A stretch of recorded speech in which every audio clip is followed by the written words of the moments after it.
My name's Brian from Eco, Green Living Made Easy, and I have a confession. I'm an eco nerd. That's right, I'm a tree hugger. But I haven't always been an eco nerd. Nerd, yes, eco nerd, no.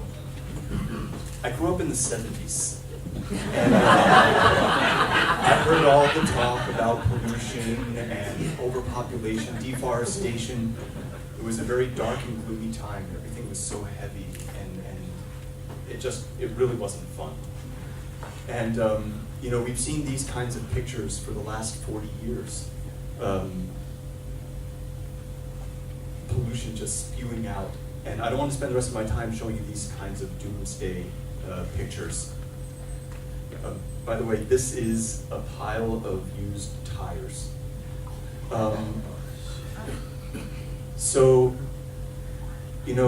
get hit with these kinds of pictures.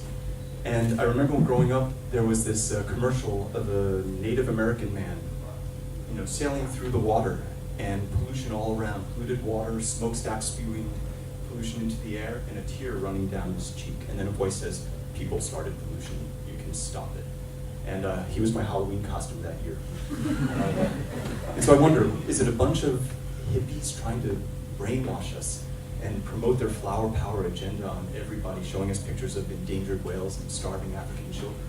So I needed to find out. I was a nerd, I needed the facts. So I met with the experts, and I learned from them.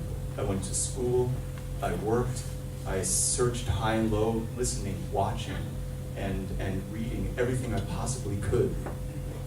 And I climbed every mountain. And I found out that there are things that we could do. And we needed to find solutions. I needed to find solutions. And I'm going to show you one more. As a tree hugger, I need to show you this picture. This is trees. These trees are waiting to be pulped at a paper mill. 4 billion trees are cut down every year just to meet our need for paper.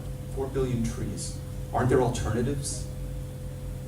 And if you think about how much we consume, produce, and throw away every single day, it really does have an immense impact on our environment. And it affects us. And this is undeniable. There are facts to support this.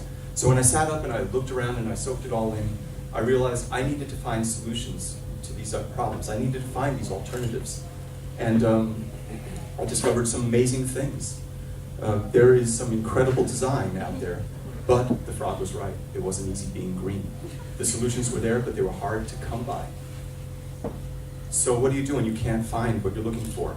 I have another confession. I'm an entrepreneur. I'm an ecopreneur. In the 1970s, during the oil crisis, I was up every morning at the crack of dawn with a friend selling coffee and donuts to people waiting online to get gas. We made a killing, but nobody really saw what was happening to me.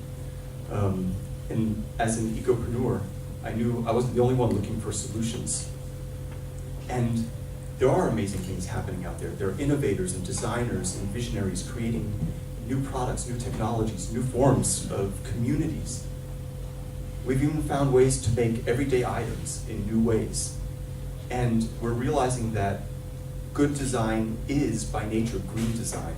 That sustainability isn't a fad or a trend. And there is amazing eco-design out there. Computers that fit in the palm of your hand use less electricity than an energy-saving light bulb and can run your office. They can even run on a very simple solar panel. I mean, it's amazing the new technologies that are developing. They even found a way to use those old tires. I mean, look at this kind of design. This is a windmill made out of old car bumpers and recycled plastic and metal. It's an espresso machine that doesn't use any electricity. There's no more excuse. Organic clothes do not look like potato sacks. We are not going to end up living in the Stone Ages again if we make green, sustainable choices. So, I'm sorry, Kermit, it is easy being green. And maybe you're here tonight to enjoy a few beers. Maybe you're here as an entrepreneur. Maybe your inner nerd is struggling to get out. But if you follow your passion, it is going to be fun. So as an entrepreneur, I say the time to do it is now. As an eco nerd, I say do it green. Thanks for your time.